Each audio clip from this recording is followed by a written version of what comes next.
Ahora que está de moda exigir que te pidan perdón de los de otros países, creí necesario hablarles de un libro que sí o sí debería estar en su biblioteca, para que no les digan y no les cuenten cosas turbias e irreales y no queden como payasos.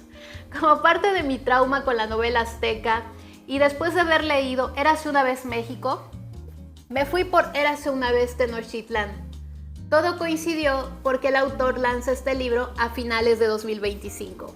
Les recuerdo que tengo reseña de los libros de esta serie para que pasen a verlo y amplíen sus conocimientos sobre historia y puedan deslumbrar a sus seres queridos con sus conocimientos sólidos y de fuentes confiables. A diferencia de los otros libros, este es creado únicamente por Alejandro Rosas. ¿De qué trata este libro? Es una obra de divulgación histórica.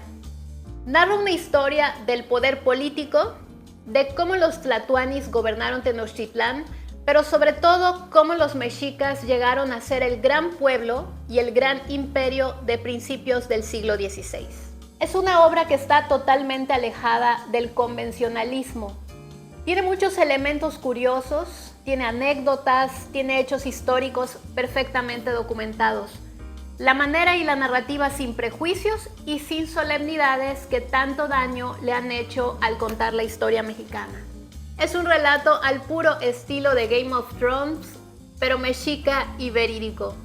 Una interpretación libre de prejuicios, de la retórica populista y de la sobrevaloración del pasado indígena promovida por el discurso oficialista. Es preciso mencionar que todo esto surgió a partir de la consulta, revisión e interpretación de las obras de cronistas indígenas y mestizos como Fernando de Alba, Ixtlilxóchitl, Domingo Chimalpajín, Hernando Alvarado Tezosomoc y Cristóbal del Castillo.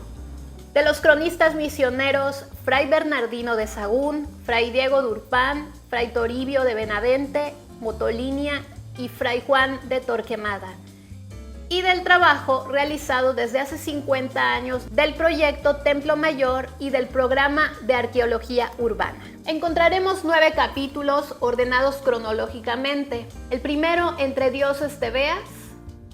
Posteriormente, Mis dioses son más fuertes que los tuyos. De Aztlán a Tenochtitlán. Nosotros los pobres. La liberación. La primera historia oficial. La consolidación del imperio. Tres hermanos y el fin del mundo. Lo que hace de este libro una manera entretenida de aprender historia es la narrativa jocosa y su estructura, ya que encontraremos lo siguiente. En cada capítulo está el desarrollo en subcapítulos, cuadros con datos de interés, imágenes que complementan el texto y a color, azul y rojo como el que usaban en Tenochtitlán. El azul lo utilizaban, por ejemplo, para toda la parte que era de Tlaloc, el dios de la lluvia, y el rojo era para Huitzilopochtli, el dios de la guerra, el sol, el dios tutelar. Y al cierre encontrarán las fuentes consultadas, acervos digitales y mapas de antes y después de Tenochtitlán. Aquí conocerás la historia sobre la cual los mexicas escribieron su destino. Desde los entretelones del poder, la ambición, las intrigas y la venganza. Desde la compleja y normal naturaleza humana que siempre ha determinado la historia. El autor crea este libro desde la premisa de cómo le hubiera gustado que le contaran la historia de Tenochtitlán. Eso es justo lo que hace, sin complicaciones y con una estructura al alcance de todos. Nuevamente combina el humor con el rigor histórico. También vale la pena resaltar lo didáctico que resulta la lectura, sobre todo si no eres historiador y tu objetivo es empaparte de la historia prehispánica. Lo que empezó con una novela terminó en un trabajo de investigación y aprendizaje profundo para mí, y tuve la suerte de que se publica muy cerquita de finalizar Azteca y disfruté mucho más al corroborar lo que buscaba. Deben saber que habrá segunda parte de este libro porque este llega hasta el 8 de noviembre de 1519, el día que sería el fin del mundo que conocían. Recuerden que este libro funciona como un punto de partida para alguien que quiere iniciarse en estos temas. De querer profundizar, habrá que irse a otras fuentes. Una de las cosas más interesantes es cómo cuestiona muchas versiones simplificadas que aprendimos en la escuela. El libro no presenta héroes o villanos, muestra personas complejas con miedo, ambición, errores y estrategias.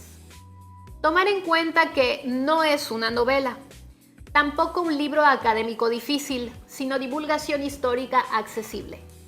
¿Por qué elegí esta lectura? Inicialmente para documentarme sobre los aztecas. ¿Y para quién es este libro? Para aquellos que quisieran aprender sobre historia de México, ciudadanos mexicanos que deben conocer su historia. Alejandro Rosas nació en la Ciudad de México en 1969. Es divulgador de la historia y escritor. Afirma que lleva 34 años hablando con los muertos y gracias a ellos ha publicado obras como 365 días para conocer la historia de México, la trilogía Érase una vez México, México Bizarro 1 y 2 y Pandemia Bizarra. También habla de los vivos, por eso escribió Nunca te rindas, la trepidante historia deportiva de Checo Pérez y Morenadas, una compilación de los más vivos de este país. Es colaborador de W Radio y co-conductor del programa Buenos Días en Radio Centro. No les platico más. Les invito a conocer de la mano de Alejandro Rosas Tenochtitlán, a 700 años de su fundación. Nos vemos en un próximo video. Bye.